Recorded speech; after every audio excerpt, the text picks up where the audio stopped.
Avoir raison avec Simone Veil. 5e et dernier épisode de la mystique aux soins.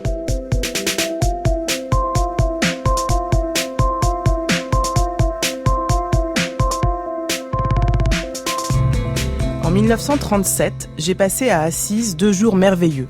Là, quelque chose de plus fort que moi m'a obligée, pour la première fois de ma vie, à me mettre à genoux. C'est avec ces mots que Simone Veil fait le récit de l'un de ces 3 moments qui, entre 1935 et 1938, jalonnent son adhésion au christianisme. Au-delà de ces épisodes précis, la spiritualité semble être une constante de la pensée et de la vie de Simone Veil, et elle dit d'ailleurs elle-même être née et avoir grandi dans l'inspiration chrétienne. Pour clore cette série, je vous propose de mettre l'accent sur la manière dont cette spiritualité nous invite à penser nos obligations envers l'être humain, car il ne s'agit là en rien de se détourner des choses terrestres, bien au contraire, en impliquant un retrait du moi haïssable, comme disait Pascal, l'expérience mystique laisse le champ libre à ce que la philosophe nomme l'attention, au réel mais aussi aux autres, et s'articule donc à l'exigence éthique. Après ces longs mois de crise sanitaire qui ont remis sur le devant de la scène la question du soin, n'y a-t-il pas là une clé pour enrichir notre réflexion sur la vulnérabilité fondamentale de l'être humain et ce que nous lui devons ? Tentons donc cette ascension spirituelle aujourd'hui grâce à mes 2 invités, Emmanuel Gabellieri et Frédéric Worms. Bonjour Frédéric Worms. Bonjour Aïda Ndiaye et merci de votre invitation. Merci à vous d'être avec nous à distance.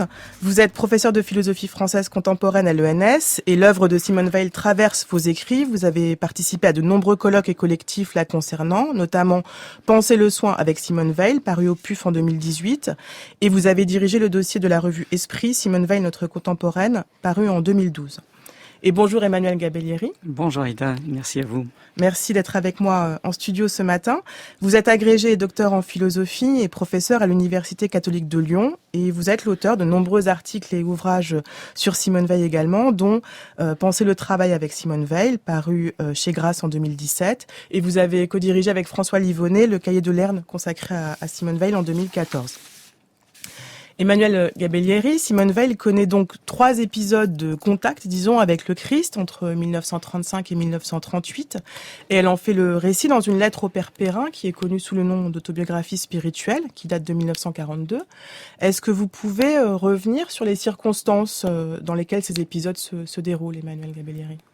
Alors oui, elle en fait état donc dans la lettre au Père Perrin, bien connue sous ce titre d'autobiographie spirituelle, et aussi dans une lettre à Jouet Bousquet, le poète qu'elle a rencontré à Carcassonne pendant la guerre, les 2 seules personnes auxquelles de son vivant elle a témoigné de cela.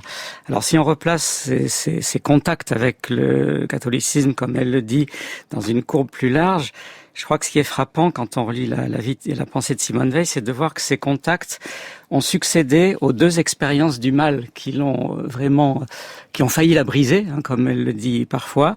L'expérience du malheur, issue de la condition prolétarienne en 34, et puis l'expérience de la barbarie pendant la guerre d'Espagne en 37. 36, 37, 38, les 3 événements, le premier au Portugal, le second à Assise, le 3e à Solesmes, à l'abbaye de Solesmes en 38. C'est à chaque fois comme une réponse de la grâce, d'un amour qu'elle appelle surnaturel, à ce qu'il faudrait appeler le mal radical, au sens kantien.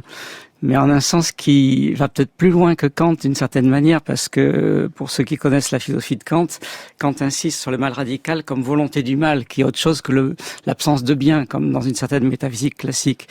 Et elle souligne la destruction de l'être qu'implique le mal, au sens d'une destruction de l'âme. C'est ça qu'elle appelle le malheur, comme la barbarie éliminera aussi le désir du bien en l'homme. Et donc c'est celui qui est touché par le mal autant que celui qui est fait le mal qui est détruit par cela. On va y venir en effet. Voilà. Et donc ces épisodes, vous avez dit, elle les nomme des épisodes de contact. Elle ne parle pas de conversion, elle refuse de se convertir. Elle dit qu'elle reste au seuil de l'Église. Pourquoi ce refus de la conversion ? Alors, il y a 2 choses distinctes si on parle de l'Église, parce que la question de l'Église est une chose, mais le fait qu'il n'y ait pas de conversion, c'est quelque chose qui existerait même si elle était entrée dans l'Église, je crois, Simone Veil. En ce sens que pour elle, elle est passée de ce qu'elle appelle une foi implicite à une foi explicite. Et donc, le désir du bien qui l'a animé tout au long de sa vie, c'est quelque chose qui pour elle est de l'ordre de la foi implicite. Croire que le bien est toujours supérieur comme réalité à tout ce qui peut s'opposer à lui, même si on n'en a aucune preuve visible et tangible. C'est ça la foi, la vraie foi. Et ça, c'est quelque chose qu'elle a eu dès son enfance. Donc, elle considère qu'elle a eu comme un lien invisible à la foi, au bien surnaturel, au Christ, sans l'avoir connu. Et ce qui va se passer ensuite, c'est une révélation progressive du terme absolu de ce désir. Et c'est ça qui va jalonner les moments spirituels qui ont été les siens. Donc les 3 moments dont on a parlé, mais aussi bien d'autres moments. Pour elle, la beauté du monde qui est anonyme est autant une révélation de Dieu que le contact religieux qu'elle a pu avoir dans certains lieux et moments privilégiés.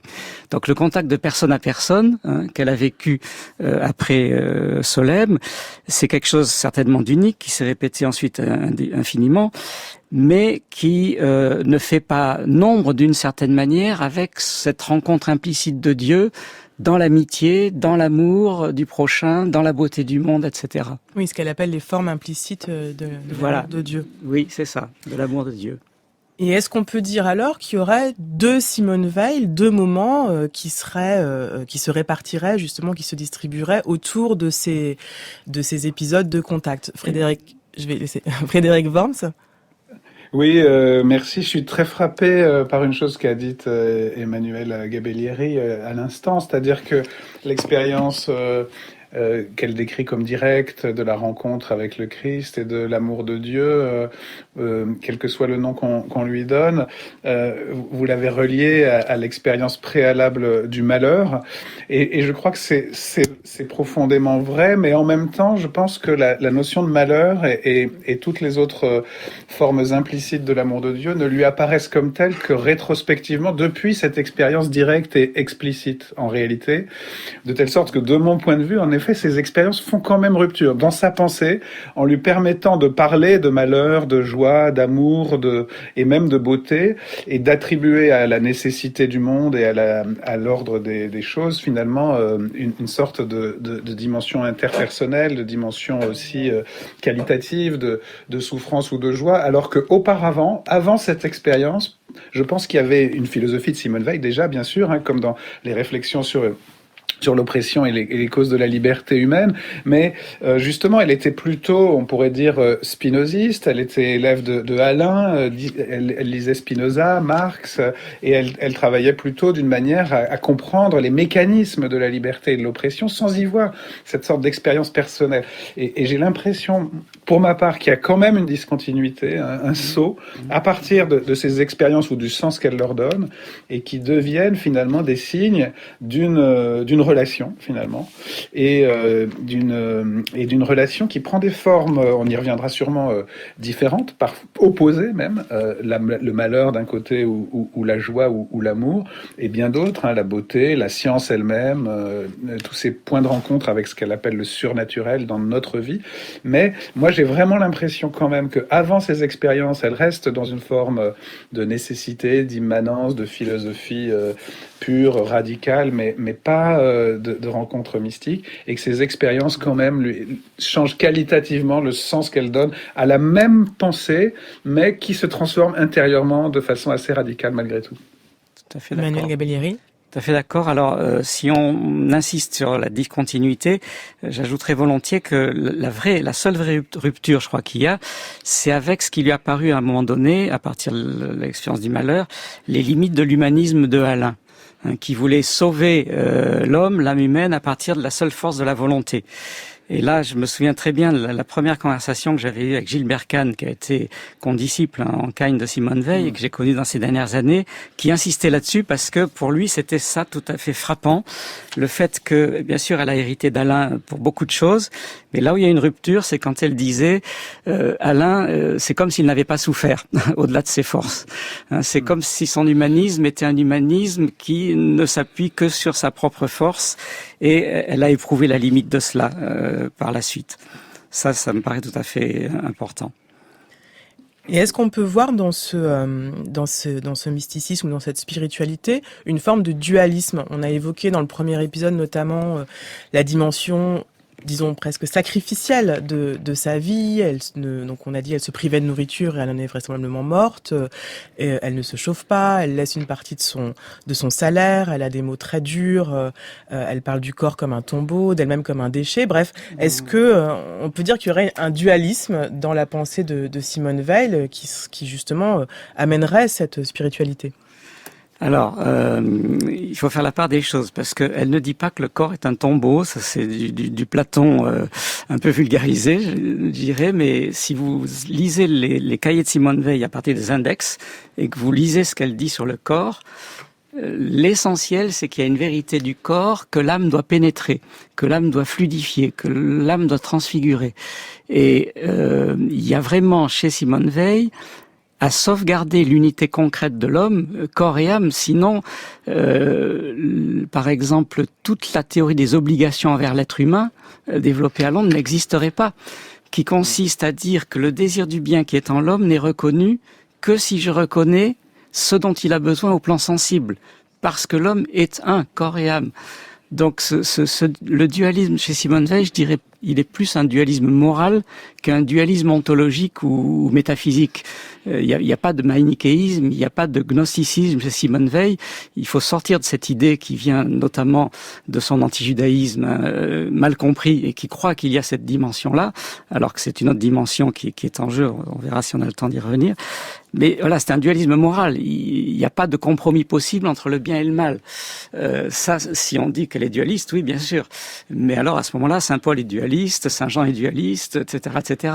Donc, il me semble qu'il faut faire attention à pas confondre un dualisme moral qui éclaire sa radicalité, un peu comme chez Lévinas, et un dualisme ontologique qui serait d'une toute autre nature et qui n'est pas le sien, qui n'est même pas celui du vrai Platon, je pense. Voilà, mais ça c'est un autre débat. En effet. Oui, Aïda, si je peux intervenir, je suis à distance, c'est pas, je peux pas faire ci. Mais non, je suis entièrement d'accord. Peut-être on pourrait dire que le dualisme pour elle n'est pas dans les choses, parce que l'être est entièrement traversé par le surnaturel, et par une sorte de signification unique, qu'il s'agisse de tous les types d'êtres, de notre âme ou de notre corps, du travail ou de la justice, et de toutes nos expériences. Mais c'est plutôt le dualisme d'un double rapport à toutes les choses, d'ailleurs. On peut se rapporter au corps, à l'âme, au travail d'une manière dénaturée, d'une manière, je dirais, égoïste, d'une manière centrée sur la mauvaise psychologie du moi et des erreurs très profondes, des contresens très profonds, ou bien, au contraire, les voir sous le signe d'abord de la nécessité, puis du bien. Et voir même le malheur sous ce signe-là, d'ailleurs, est une expérience ultime en un sens. Donc c'est vrai qu'il y a ce dualisme, non pas dans les choses, mais dans notre rapport aux choses, ce qui fait que sa morale passe en effet par une critique assez radicale, peut-être d'ailleurs même excessive par certains côtés, mais qui la définit à proprement parler. Et de ce point de vue-là, oui, je suis entièrement d'accord. Sur le manichéisme, moi, son amie Simone Pétrement, qui a écrit le premier grand livre sur elle, et qui est un livre admirable, a écrit un livre magnifique sur le manichéisme, que je recommande aussi à ses lecteurs. Simone Pétrement, il y avait plusieurs Simone dans cette génération de grandes philosophes françaises, femmes aussi, qu'il faut souligner. Il y en a encore une ou deux autres autour, on n'a pas le temps d'en parler, mais Simone Pétrement est quelqu'un de très important. Je ne sais pas si elles ont parlé ensemble du manichéisme, mais le livre de Simone Pétrement, qui part aussi de Platon sur le dualisme manichéen, c'est un livre très très important. Je le signale au passage parce qu'elle est souvent réduite à la première biographe, l'amie intime, etc.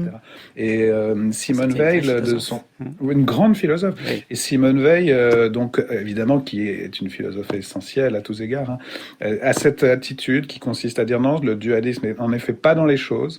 Il n'y a pas une partie de l'être qui est mauvaise et une partie de l'être qui serait bonne, mais il y a deux rapports, un intégralement faussé, destructeur, et que beaucoup d'hommes malgré tout pratiquent, et puis un autre qui est du côté du bien. Alors justement, ce refus du dualisme, cette incarnation, le fait que l'être... Ce déplacement, disons, du dualisme, oui. Peut-être, oui. Ça se manifeste précisément dans l'expérience du malheur dont vous avez parlé à plusieurs reprises. Donc je voudrais qu'on en vienne à ce sujet, et pour cela, je vous propose d'écouter la lecture d'un extrait. C'est quelque chose de spécifique, irréductible, à toute autre chose, comme les sons, dont rien ne peut donner une idée à un sourd muet. Et ceux qui ont eux-mêmes été mutilés par le malheur sont hors d'état de porter secours à qui que ce soit et presque incapables même de le désirer. Ainsi, la compassion à l'égard des malheureux est une impossibilité. Il est impossible de connaître le malheur sans l'avoir traversé. Car la pensée répugne tellement au malheur qu'elle est aussi incapable de se porter volontairement à le concevoir qu'un animal, sauf exception, est incapable de suicide. C'est un extrait d'un texte qui s'appelle « L'amour de Dieu et le malheur ». Alors, avant d'en venir précisément justement à l'articulation entre les deux, on a un petit peu évoqué cette question du malheur avec Pascal Devette, mais j'aimerais qu'on revienne quand même dessus pour bien préciser de quoi il s'agit, et notamment la distinction importante, il me semble, que fait Simone Weil entre le malheur et la simple souffrance physique. Frédéric Worms. Oui, en effet, il y a deux choses très importantes. L'une sur laquelle, comme vous le disiez, on va revenir ensuite, qui est l'opposition et le lien entre l'amour et le malheur, entre la joie et le malheur, ce qui est déjà surprenant. Mais d'un autre côté, pour bien comprendre ce lien caché entre le malheur et la joie, ou entre le malheur et l'amour, il y a d'abord nécessité de distinguer le malheur et la souffrance. Le malheur n'est pas un état d'âme, d'une âme qui resterait indemne, mais comme tel, mais qui pourrait ressentir de la souffrance, comme on ressent du plaisir, comme dans Philip de Platon, on se gratte le pied, c'est un peu de douleur, un peu de plaisir, et puis le malheur serait une plus grande douleur. Non, le malheur n'est pas une petite douleur un peu plus grande, c'est une différence absolue, qualitative d'après elle, c'est ce qui détruit notre subjectivité. Elle dit l'âme comme telle, et si elle dit l'âme, c'est justement parce que il y a en nous une partie de la subjectivité qui est en lien avec la nécessité du monde et le bien comme tel, et quand elle est détruite justement, et nous n'avons même plus la possibilité de concevoir la possibilité du bien, et donc c'est notre âme qui est détruite. C'est pas juste un saut qualitatif, c'est pas juste qu'il y a un peu plus de plaisir, de douleur que de plaisir, ou inversement. Et le défi du malheur, c'est qu'il nous détruit dans notre âme, mais toujours aussi, et je pense qu'Emmanuel Gabellieri le confirmera par sa lecture aussi de ce texte qui est capital pour nous, pour tout lecteur de Simone Weil, c'est un malheur qui détruit jamais seulement l'âme comme telle, mais aussi le corps et la personne sociale. Et donc il y a aussi toujours de l'humiliation et de la souffrance physique, et on pourrait dire inversement, une très grande souffrance physique va détruire l'âme et conduire au mépris total de la personne, à l'humiliation absolue. Et quelle que soit l'entrée, que ce soit le social, le psychique ou le corps, les trois sont intégralement susceptibles d'être détruits par ce mal-heur. Et peut-être le dernier point, c'est le heur, H-E-U-R. C'est-à-dire que le mal survient par le hasard, par la force brute des choses, y compris dans la volonté humaine soumise à ce mécanisme du mal. Emmanuel Gabellieri. Oui, alors j'ai rien à ajouter à ce qu'a dit Frédéric à l'instant sur la nature du malheur. Je prolongerai volontiers, par contre, sur le lien entre malheur et joie, et puis la réponse mystique que Simone Weil tente face à ce problème, et qui fait sa singularité dans la philosophie du XXe siècle, et peut-être dans toute l'histoire de la philosophie, parce que je crois, on est plusieurs à sentir cela, que Simone Weil a accentué ce thème du malheur d'une manière tout à fait unique, qui n'a pas été, avant elle, jamais accentué ainsi. Alors, ce qui me paraît important pour saisir toute sa pensée, c'est que autant elle insiste sur ce mal radical, si on reprend l'expression de Kant, autant ce mal radical est malgré tout ontologiquement pour elle second par rapport au bien, avec un B majuscule au sens platonicien. Le bien qui est au-delà de la nécessité, le bien qui est au-delà du mal.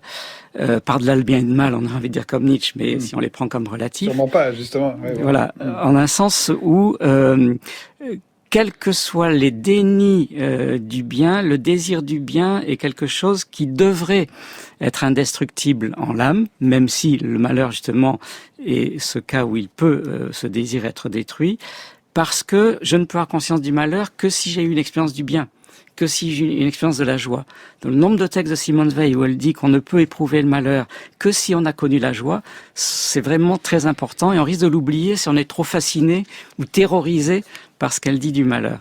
Et le deuxième point, c'est que pour répondre à ce poids du malheur, Eh bien, la solution, si je puis dire, de Simone Veil, c'est de dire seul un Dieu peut prendre ce mal radical sur lui. L'homme ne peut pas arriver à absoudre l'homme. Si vous voulez, pour entrer en débat avec Hans Jonas, il faudrait dire, je pense au livre de Jonas, le concept de Dieu après Auschwitz, l'homme ne peut pas répondre à Auschwitz. Vous pouvez pas dire à quelqu'un qui a vécu Auschwitz, on fera mieux la prochaine fois. Il y a un mal radical dont l'humanité n'arrive pas à se débarrasser. Et c'est pourquoi la croix du Christ lui apparaît comme la réponse, évidemment mystique, que la philosophie ne peut pas donner. Mais ça me paraît très important d'avoir ce lien à l'esprit pour comprendre sa pensée. Oui, parce que en fait, l'un des problèmes que pose le malheur et qu'on a vu dans l'extrait qu'on a entendu, c'est comment en effet y répondre, comment le comprendre. C'est l'impossibilité de la compassion, l'impossibilité aussi pour le malheureux de parler, dont nous avait parlé Pascal Devette dans le 3e épisode. Donc effectivement, je pense que peut-être on peut revenir sur comment est-ce que tout ça s'articule. Pourquoi est-ce que l'amour surnaturel, ce miracle de la compassion est la seule ou la meilleure réponse possible au malheur, Frédéric Worms? Oui, je crois d'ailleurs quand même qu'il y a un comble absolu du malheur dans ce texte de Simone Veil, qui est justement, qu'elle indique en creux, c'est ceux qui n'ont justement pas connu ce qu'elle appelle l'amour de Dieu ou la joie, et c'est malgré tout possible. Hein. Quelqu'un qui n'a pas fait l'expérience d'aucune forme de joie, alors ça peut être l'amour de Dieu ou d'ailleurs peut-être la tendresse humaine, mais c'est possible malgré tout d'être saisi par le malheur sans pouvoir s'en rendre compte justement à partir de son contraire et de ce qu'il vient briser. Et ça, pour elle, c'est le comble absolu du malheur. Et elle l'a vécu un peu à l'usine. Et elle décrit aussi, et c'est vrai qu'on est toujours frappé, vous citiez Hans Jonas, mais malgré tout, dans ces textes de la période de la guerre, hein, qu'elle écrit à Londres, ou en France encore, ou dans différents contextes, mais qui sont contemporains de ce qui se passe dans les camps, qu'elle devine, qu'elle pressent. On a l'impression qu'elle en parle sans les connaître, qu'elle parle de l'expérience de la guerre autour d'elle, et qu'elle pressent cette radicalité d'une destruction qui va être le défi de la suite du XXe siècle, à la fois pour la pensée dans ses causes, dans son sens et dans ses remèdes. Et je crois qu'aujourd'hui, la question du soin, c'est pas seulement justement ce qu'on dit souvent, la vulnérabilité, d'une façon comme ça un peu relative. La question du soin est hantée par la question de la destruction radicale possible. Même le terme de résilience, que je pense elle aurait beaucoup critiqué, qui est très insuffisant, je pense vient décrire comme ça les capacités possibles ou pas d'un sujet à traverser le pire absolu, hein, la destruction totale. Et je crois que dans ce texte, justement, elle nous donne le vrai défi de toute l'action humaine. Alors bien sûr, comme le dit Emmanuel Gabellieri, elle apporte une réponse par le Christ, hein, par le christianisme, par ce fondement de l'expérience de la joie pour elle. Le défi, quand elle dit la véritable compassion est impossible, c'est surtout, à mon avis, le fait qu'on ne peut pas venir en aide à quelqu'un sans comprendre d'abord la profondeur du mal, la profondeur de la destruction. Et après, voilà, qu'il y ait d'autres ressources possibles, moi c'est ce que je pense pour ma part, mais à condition de passer par ce qu'elle décrit, par le défi qu'elle nous lance, qu'elle nous jette et qu'il faut relever encore aujourd'hui. Emmanuel Gabellieri. Oui, je ne conteste rien de ce qu'a dit Frédéric. Je soulignerai néanmoins, voilà, cette réplique à Hans Jonas pour moi, vous voyez, c'est-à-dire le fait que quand dans le concept de Dieu après Auschwitz, Jonas dit la réponse au mal, c'est l'agir humain qui se substitue à ce Dieu tout-puissant qui n'existe pas.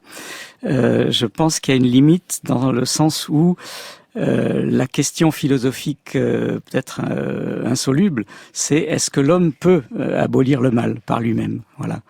Et c'est là où le fil de crête de Simone Veil peut à la fois parler et aux croyants et à l'incroyant, en renvoyant cette question. L'homme est-il capable de libérer l'homme du mal? Oui, on en a parlé hier avec Robert Chenavier, notamment autour du projet d'infirmière que propose Simone Veil et de cette question, effectivement, voilà. Est-ce que c'est une réponse qui peut être efficace face à la barbarie. Il faut qu'elle prenne des moyens humains, cette réponse, en tout cas mystique. Hein. D'où le projet d'infirmière, justement, qui est un projet humain, même s'il est inspiré par plus haut que l'humain, dans l'esprit de Simone Veil.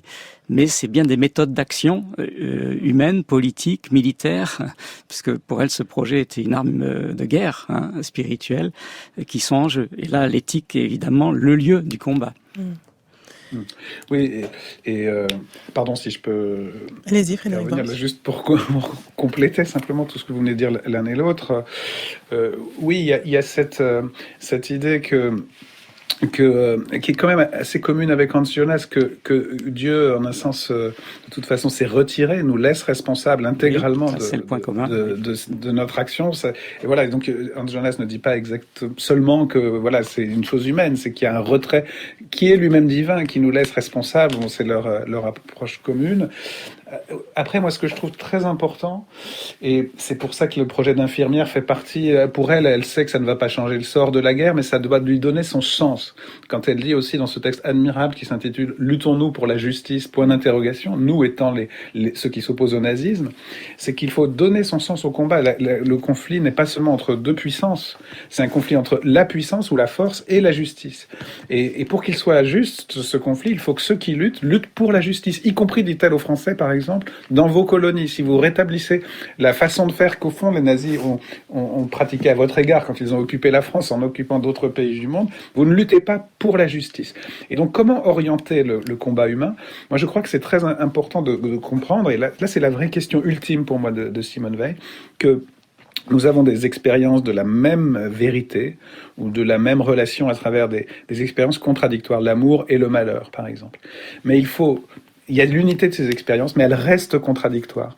Le malheur, il faut quand même lutter contre. La force, il faut lutter contre. Bien sûr, la force nous révèle l'amour, mais ça ne veut pas dire qu'ils sont de même nature. Et je crois que vraiment le point où nous rejoignons l'expérience humaine et où, de mon point de vue, au fond, on peut avoir une lecture humaine de Simone Weil. Moi, je reprends à l'égard de Simone Weil la phrase d'Albert Camus à l'égard de Pascal. Elle me gouverne, mais ne me convertit pas. D'une certaine façon, on peut reprendre l'essentiel, je crois, vraiment, à condition de bien maintenir que l'amour humain et ce qu'elle appelle l'amour de Dieu lutte contre le malheur, même s'il participe de la même réalité. Et c'est pour ça, il faut dire, luttons-nous pour la justice. Il suffit pas de lutter pour soi, parce que le soi peut être du côté du mal. Et donc, elle nous donne des repères. C'est vrai que ces orientations, sa radicalité de ses principes et de ses oppositions doivent encore nous orienter, y compris dans le soin médical. Les projets d'infirmières aujourd'hui, évidemment, il y a une certaine urgence à comprendre que le soin n'est pas facultatif, mais nous oriente dans l'histoire et plus que jamais au XXIe siècle, je crois. Oui, et ces repères, cette inspiration dont vous parlez, Frédéric Worms, ont inspiré justement les théoriciennes du soin, Carol Gilligan, John Tronto notamment, qui font explicitement référence à Simone Weil, à son concept d'attention dont nous avons parlé quasiment dans tous les épisodes, c'est vrai. Et à cette idée dont on a parlé aussi, que c'est l'expérience vécue, vraiment, à partir de l'expérience vécue du malheur, que l'amour, le soin, la compassion peuvent se développer. Tout à fait, mais avec une radicalité qu'elle ne soupçonne pas toujours et qui est la radicalité de l'expérience humaine profonde. Emmanuel Gabellieri, est-ce que vous voulez dire un dernier mot d'une seconde? Juste dire que voilà, je suis frappé que ce thème de la compassion soit travaillé dans le monde entier, dans les études weiliennes, American Weil Society, Sophie Burgo au Canada, Maria Clara Bingemer au Brésil. Je suis frappé de voir que cela est une nécessité pour aujourd'hui. Merci beaucoup. Un signe de temps, merci à vous. Merci beaucoup à tous les deux d'avoir été mes invités aujourd'hui. Emmanuel Gabellieri, vous avez co-dirigé le cahier de Lerne consacré à Simone Weil en 2014 et Frédéric Worms, je rappelle donc que vous avez contribué à cet ouvrage, Penser le soin avec Simone Weil, paru au PUF en 2018 sous la direction de Martin Dumont et Nathalie Zakai-Reiners. C'était Avoir raison avec Simone Weil, une émission d'Aïda Ndiaye. Merci infiniment à June Loper à la réalisation et à la lecture des textes que nous avons entendus cette semaine. Merci également à Déborah Dagobert à la technique aujourd'hui. Tous les épisodes de cette série sont disponibles à la réécoute ou en podcast sur le site de France Culture ou l'application Radio France. La semaine prochaine, Avoir raison avec Germaine Tillion, une série de Perrine Kervan. Avoir raison avec Simone Weil. 5e et dernier épisode de la mystique aux soins.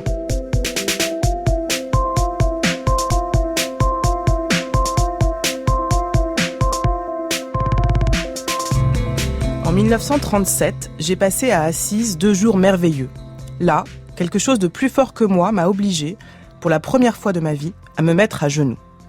C'est avec ces mots que Simone Weil fait le récit de l'un de ses 3 moments qui, entre 1935 et 1938, jalonnent son adhésion au christianisme. Au-delà de ces épisodes précis, la spiritualité semble être une constante de la pensée et de la vie de Simone Weil, et elle dit d'ailleurs elle-même être née et avoir grandi dans l'inspiration chrétienne. Pour clore cette série, je vous propose de mettre l'accent sur la manière dont cette spiritualité nous invite à penser nos obligations envers l'être humain, car il ne s'agit là en rien de se détourner des choses terrestres, bien au contraire. En impliquant un retrait du moi haïssable, comme disait Pascal, l'expérience mystique laisse le champ libre à ce que la philosophe nomme l'attention, au réel mais aussi aux autres, et s'articule donc à l'exigence éthique. Après ces longs mois de crise sanitaire qui ont remis sur le devant de la scène la question du soin, n'y a-t-il pas là une clé pour enrichir notre réflexion sur la vulnérabilité fondamentale de l'être humain et ce que nous lui devons ? Tentons donc cette ascension spirituelle aujourd'hui grâce à mes 2 invités, Emmanuel Gabellieri et Frédéric Worms. Bonjour Frédéric Worms. Bonjour Aïda Ndiaye et merci de votre invitation. Merci à vous d'être avec nous à distance. Vous êtes professeur de philosophie française contemporaine à l'ENS et l'œuvre de Simone Weil traverse vos écrits. Vous avez participé à de nombreux colloques et collectifs la concernant, notamment Penser le soin avec Simone Weil, paru au PUF en 2018. Et vous avez dirigé le dossier de la revue Esprit, Simone Weil, notre contemporaine, paru en 2012. Et bonjour Emmanuel Gabellieri. Bonjour Aïda, merci à vous. Merci d'être avec moi en studio ce matin. Vous êtes agrégé et docteur en philosophie et professeur à l'Université catholique de Lyon. Et vous êtes l'auteur de nombreux articles et ouvrages sur Simone Weil également, dont Penser le travail avec Simone Weil, paru chez Grasс en 2017. Et vous avez co-dirigé avec François Livonnet le cahier de Lerne consacré à Simone Weil en 2014. Emmanuel Gabellieri, Simone Weil connaît donc 3 épisodes de contact, disons, avec le Christ entre 1935 et 1938. Et elle en fait le récit dans une lettre au père Perrin, qui est connue sous le nom d'autobiographie spirituelle, qui date de 1942. Est-ce que vous pouvez revenir sur les circonstances dans lesquelles ces épisodes se déroulent, Emmanuel Gabellieri ? Alors oui, elle en fait état donc dans la lettre au père Perrin, bien connue sous ce titre d'autobiographie spirituelle, et aussi dans une lettre à Joué Bousquet, le poète qu'elle a rencontré à Carcassonne pendant la guerre, les 2 seules personnes auxquelles de son vivant elle a témoigné de cela. Alors si on replace ces contacts avec le catholicisme, comme elle le dit, dans une courbe plus large, je crois que ce qui est frappant quand on relit la vie et la pensée de Simone Weil, c'est de voir que ces contacts ont succédé aux 2 expériences du mal qui ont failli la briser, comme elle le dit parfois. L'expérience du malheur, issue de la condition prolétarienne en 34, et puis l'expérience de la barbarie pendant la guerre d'Espagne en 37. 36, 37, 38, les 3 événements, le premier au Portugal, le second à Assise, le troisième à Solesmes, à l'abbaye de Solesmes en 38. C'est à chaque fois comme une réponse de la grâce, d'un amour qu'elle appelle surnaturel, à ce qu'il faudrait appeler le mal radical, au sens kantien. Mais en un sens qui va peut-être plus loin que Kant d'une certaine manière, parce que pour ceux qui connaissent la philosophie de Kant, Kant insiste sur le mal radical comme volonté du mal, qui est autre chose que l'absence de bien, comme dans une certaine métaphysique classique. Et elle souligne la destruction de l'être qu'implique le mal, au sens d'une destruction de l'âme. C'est ça qu'elle appelle le malheur, comme la barbarie éliminera aussi le désir du bien en l'homme. Et donc c'est celui qui est touché par le mal autant que celui qui est fait le mal qui est détruit par cela. On va y venir en effet. Voilà. Et donc ces épisodes, vous avez dit, elle les nomme des épisodes de contact. Elle ne parle pas de conversion, elle refuse de se convertir. Elle dit qu'elle reste au seuil de l'Église. Pourquoi ce refus de la conversion ? Alors il y a 2 choses distinctes si on parle de l'Église, parce que la question de l'Église est une chose, mais le fait qu'il n'y ait pas de conversion, c'est quelque chose qui existerait même si elle était entrée dans l'Église, je crois, Simone Weil. En ce sens que pour elle, elle est passée de ce qu'elle appelle une foi implicite à une foi explicite. Et donc le désir du bien qui l'a animé tout au long de sa vie, c'est quelque chose qui pour elle est de l'ordre de la foi implicite. Croire que le bien est toujours supérieur comme réalité à tout ce qui peut s'opposer à lui, même si on n'en a aucune preuve visible et tangible. C'est ça la foi, la vraie foi. Et ça, c'est quelque chose qu'elle a eu dès son enfance. Donc, elle considère qu'elle a eu comme un lien invisible à la foi, au bien surnaturel, au Christ, sans l'avoir connu. Et ce qui va se passer ensuite, c'est une révélation progressive du terme absolu de ce désir. Et c'est ça qui va jalonner les moments spirituels qui ont été les siens. Donc les 3 moments dont on a parlé, mais aussi bien d'autres moments. Pour elle, la beauté du monde qui est anonyme est autant une révélation de Dieu que le contact religieux qu'elle a pu avoir dans certains lieux et moments privilégiés.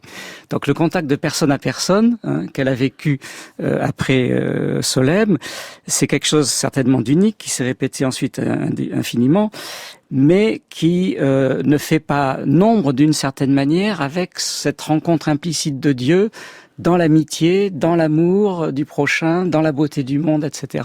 Oui, ce qu'elle appelle les formes implicites voilà. De Dieu. Oui, c'est ça, de l'amour de Dieu. Et est-ce qu'on peut dire alors qu'il y aurait 2 Simone Veil, 2 moments qui se répartiraient justement, qui se distribueraient autour de ces épisodes de contact? Frédéric, je vais laisser Frédéric Worms. Oui, merci. Je suis très frappé par une chose qu'a dite Emmanuelle Gabellieri à l'instant, c'est-à-dire que l'expérience qu'elle décrit comme directe de la rencontre avec le Christ et de l'amour de Dieu, quel que soit le nom qu'on lui donne, vous l'avez relié à l'expérience préalable du malheur, et je crois que c'est profondément vrai, mais en même temps, je pense que la notion de malheur et toutes les autres formes implicites de l'amour de Dieu ne lui apparaissent comme telles que rétrospectivement depuis cette expérience directe et explicite en réalité, de telle sorte que de mon point de vue, en effet, ces expériences font quand même rupture dans sa pensée, en lui permettant de parler de malheur, de joie, d'amour, et même de beauté, et d'attribuer à la nécessité du monde et à l'ordre des choses, finalement, une sorte de dimension interpersonnelle, de dimension aussi qualitative, de souffrance ou de joie, alors que auparavant, avant cette expérience, je pense qu'il y avait une philosophie de Simone Veil déjà, bien sûr, comme dans les réflexions sur l'oppression et les causes de la liberté humaine, mais justement, elle était plutôt, on pourrait dire, spinoziste, elle était élève de Alain, elle lisait Spinoza, Marx, et elle travaillait plutôt d'une manière à comprendre les mécanismes de la liberté et de l'oppression sans y voir cette sorte d'expérience personnelle. Et j'ai l'impression, pour ma part, qu'il y a quand même une discontinuité, un saut, à partir de ces expériences ou du sens qu'elle leur donne, et qui deviennent finalement des signes d'une relation finalement et d'une relation qui prend des formes, on y reviendra sûrement, différentes, opposées même, le malheur d'un côté ou la joie ou l'amour, et bien d'autres, la beauté, la science elle-même, tous ces points de rencontre avec ce qu'elle appelle le surnaturel dans notre vie. Mais moi j'ai vraiment l'impression quand même qu'avant ces expériences, elle reste dans une forme de nécessité, d'immanence, de philosophie pure, radicale, mais pas de rencontres mystiques, et que ces expériences quand même lui changent qualitativement le sens qu'elle donne à la même pensée, mais qui se transforme intérieurement de façon assez radicale malgré tout. Tout à fait d'accord. Emmanuelle Gabellieri. Tout à fait d'accord. Alors, si on insiste sur la discontinuité, j'ajouterais volontiers que la seule vraie rupture, je crois qu'il y a, c'est avec ce qui lui a paru à un moment donné, à partir de l'expérience du malheur, les limites de l'humanisme de Alain, qui voulait sauver l'homme, l'âme humaine, à partir de la seule force de la volonté. Et là, je me souviens très bien de la première conversation que j'avais eue avec Gilles Berkane, qui a été condisciple en Cagne de Simone Veil, et que j'ai connu dans ces dernières années, qui insistait là-dessus parce que pour lui, c'était ça tout à fait frappant. Le fait que, bien sûr, elle a hérité d'Alain pour beaucoup de choses, mais là où il y a une rupture, c'est quand elle disait Alain, c'est comme s'il n'avait pas souffert, au-delà de ses forces. C'est comme si son humanisme était un humanisme qui ne s'appuie que sur sa propre force, et elle a éprouvé la limite de cela par la suite. Ça me paraît tout à fait important. Et est-ce qu'on peut voir dans ce mysticisme ou dans cette spiritualité une forme de dualisme? On a évoqué dans le premier épisode notamment la dimension, disons presque sacrificielle de sa vie. Donc on a dit elle se privait de nourriture et elle en est vraisemblablement morte. Et elle ne se chauffe pas, elle laisse une partie de son salaire, elle a des mots très durs, elle parle du corps comme un tombeau, d'elle-même comme un déchet. Bref, est-ce que on peut dire qu'il y aurait un dualisme dans la pensée de Simone Veil qui justement amènerait cette spiritualité? Alors, il faut faire la part des choses, parce qu'elle ne dit pas que le corps est un tombeau, ça c'est du Platon un peu vulgarisé, je dirais, mais si vous lisez les cahiers de Simone Weil à partir des index, et que vous lisez ce qu'elle dit sur le corps, l'essentiel, c'est qu'il y a une vérité du corps que l'âme doit pénétrer, que l'âme doit fluidifier, que l'âme doit transfigurer. Et il y a vraiment chez Simone Weil à sauvegarder l'unité concrète de l'homme, corps et âme, sinon, par exemple, toute la théorie des obligations envers l'être humain, développée à Londres, n'existerait pas, qui consiste à dire que le désir du bien qui est en l'homme n'est reconnu que si je reconnais ce dont il a besoin au plan sensible, parce que l'homme est un, corps et âme. Donc le dualisme chez Simone Weil, je dirais, il est plus un dualisme moral qu'un dualisme ontologique ou métaphysique. Il y a pas de manichéisme, il n'y a pas de gnosticisme chez Simone Weil. Il faut sortir de cette idée qui vient notamment de son antijudaïsme mal compris et qui croit qu'il y a cette dimension-là, alors que c'est une autre dimension qui est en jeu. On verra si on a le temps d'y revenir. Mais voilà, c'est un dualisme moral. Il n'y a pas de compromis possible entre le bien et le mal. Ça, si on dit qu'elle est dualiste, oui, bien sûr. Mais alors, à ce moment-là, Saint Paul est dualiste, Saint Jean est dualiste, etc., etc. Donc, il me semble qu'il faut faire attention à pas confondre un dualisme moral qui éclaire sa radicalité, un peu comme chez Lévinas, et un dualisme ontologique qui serait d'une toute autre nature et qui n'est pas le sien, qui n'est même pas celui du vrai Platon, je pense. Voilà, mais ça c'est un autre débat. En effet. Oui, Aïda, si allez-y. Si je peux intervenir, je suis à distance, c'est pas. Je peux pas allez-y, faire Frédéric. Mais non, je suis entièrement d'accord. Peut-être on pourrait dire que le dualisme pour elle n'est pas dans les choses, parce que l'être est entièrement traversé par le surnaturel, et par une sorte de signification unique, qu'il s'agisse de tous les types d'êtres, de notre âme ou de notre corps, du travail ou de la justice, et de toutes nos expériences. Mais c'est plutôt le dualisme d'un double rapport à toutes les choses, d'ailleurs.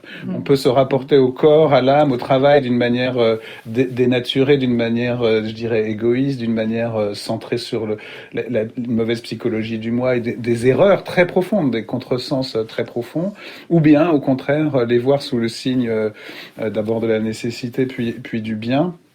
Et voir même le malheur sous ce signe-là, d'ailleurs, est une expérience ultime en un sens. Donc c'est vrai qu'il y a ce dualisme, non pas dans les choses, mais dans notre rapport aux choses, ce qui fait que sa morale passe en effet par une critique assez radicale, peut-être d'ailleurs même excessive par certains côtés, mais qui la définit à proprement parler. Et de ce point de vue-là, oui, je suis entièrement d'accord. Sur le manichéisme, moi, son amie Simone Pétrement, qui a écrit le premier grand livre sur elle, et qui est un livre admirable, a écrit un livre magnifique sur le manichéisme, que je recommande aussi à ses lecteurs. Simone Pétrement, il y avait plusieurs Simone dans cette génération de grandes philosophes françaises, femmes aussi, qu'il faut souligner. Il y en a encore une ou deux autres autour, on n'a pas le temps d'en parler, mais Simone Pétrement est quelqu'un de très important. Je ne sais pas si elles ont parlé ensemble du manichéisme, mais le livre de Simone Pétrement, qui part aussi de Platon sur le dualisme manichéen, c'est un livre très très important. Je le signale au passage parce qu'elle est souvent réduite à la première biographe, l'amie intime, etc. Et Simone Weil, une grande philosophe. Oui. Et Simone Weil, donc évidemment, qui est une philosophe essentielle à tous égards, a cette attitude qui consiste à dire non, le dualisme n'est en effet pas dans les choses. Il n'y a pas une partie de l'être qui est mauvaise et une partie de l'être qui serait bonne, mais il y a deux rapports, un intégralement faussé, destructeur, et que beaucoup d'hommes malgré tout pratiquent, et puis un autre qui est du côté du bien. Alors justement, ce refus du dualisme, cette incarnation, le fait que l'être... Ce déplacement, disons, du dualisme, oui. Peut-être, oui. Ça se manifeste précisément dans l'expérience du malheur dont vous avez parlé à plusieurs reprises. Donc je voudrais qu'on en vienne à ce sujet, et pour cela, je vous propose d'écouter la lecture d'un extrait. C'est quelque chose de spécifique, irréductible, à toute autre chose, comme les sons, dont rien ne peut donner une idée à un sourd muet. Et ceux qui ont eux-mêmes été mutilés par le malheur sont hors d'état de porter secours à qui que ce soit et presque incapables même de le désirer. Ainsi, la compassion à l'égard des malheureux est une impossibilité. Il est impossible de connaître le malheur sans l'avoir traversé. car la pensée répugne tellement au malheur qu'elle est aussi incapable de se porter volontairement à le concevoir, qu'un animal, sauf exception, est incapable de suicide. C'est un extrait d'un texte qui s'appelle « L'amour de Dieu et le malheur ». Alors, avant d'en venir précisément justement à l'articulation entre les deux, on a un petit peu évoqué cette question du malheur avec Pascal Devette, mais j'aimerais qu'on revienne quand même dessus pour bien préciser de quoi il s'agit, et notamment la distinction importante, il me semble, que fait Simone Weil entre le malheur et la simple souffrance physique. Frédéric Worms. Oui, en effet, il y a deux choses très importantes. L'une sur laquelle, comme vous le disiez, on va revenir ensuite, qui est l'opposition et le lien entre l'amour et le malheur, entre la joie et le malheur, ce qui est déjà surprenant. Mais d'un autre côté, pour bien comprendre ce lien caché entre le malheur et la joie, ou entre le malheur et l'amour, il y a d'abord nécessité de distinguer le malheur et la souffrance. Le malheur n'est pas un état d'âme, d'une âme qui resterait indemne, mais comme tel, mais qui pourrait ressentir de la souffrance, comme on ressent du plaisir, comme dans Philip de Platon, on se gratte le pied, c'est un peu de douleur, un peu de plaisir, et puis le malheur serait une plus grande douleur. Non, le malheur n'est pas une petite douleur un peu plus grande, c'est une différence absolue, qualitative d'après elle, c'est ce qui détruit notre subjectivité. Elle dit l'âme comme telle, et si elle dit l'âme, c'est justement parce que il y a en nous une partie de la subjectivité qui est en lien avec la nécessité du monde et le bien comme tel, et quand elle est détruite justement, et nous n'avons même plus la possibilité de concevoir la possibilité du bien, et donc c'est notre âme qui est détruite. C'est pas juste un saut qualitatif, c'est pas juste qu'il y a un peu plus de plaisir, de douleur que de plaisir, ou inversement. Et le défi du malheur, c'est qu'il nous détruit dans notre âme, mais toujours aussi, et je pense qu'Emmanuel Gabellieri le confirmera par sa lecture aussi de ce texte qui est capital pour nous, pour tout lecteur de Simone Weil, c'est un malheur qui détruit jamais seulement l'âme comme telle, mais aussi le corps et la personne sociale. Et donc il y a aussi toujours de l'humiliation et de la souffrance physique, et on pourrait dire inversement, une très grande souffrance physique va détruire l'âme et conduire au mépris total de la personne, à l'humiliation absolue. Et quelle que soit l'entrée, que ce soit le social, le psychique ou le corps, les trois sont intégralement susceptibles d'être détruits par ce malheur. Et peut-être le dernier point, c'est le heur, H-E-U-R. C'est-à-dire que le mal survient par le hasard, par la force brute des choses, y compris dans la volonté humaine soumise à ce mécanisme du mal. Emmanuel Gabellieri. Oui, alors j'ai rien à ajouter à ce qu'a dit Frédéric à l'instant sur la nature du malheur. Je prolongerai volontiers, par contre, sur le lien entre malheur et joie, et puis la réponse mystique que Simone Weil tente face à ce problème, et qui fait sa singularité dans la philosophie du XXe siècle, et peut-être dans toute l'histoire de la philosophie, parce que je crois, on est plusieurs à sentir cela, que Simone Weil a accentué ce thème du malheur d'une manière tout à fait unique, qui n'a pas été, avant elle, jamais accentué ainsi. Alors, ce qui me paraît important pour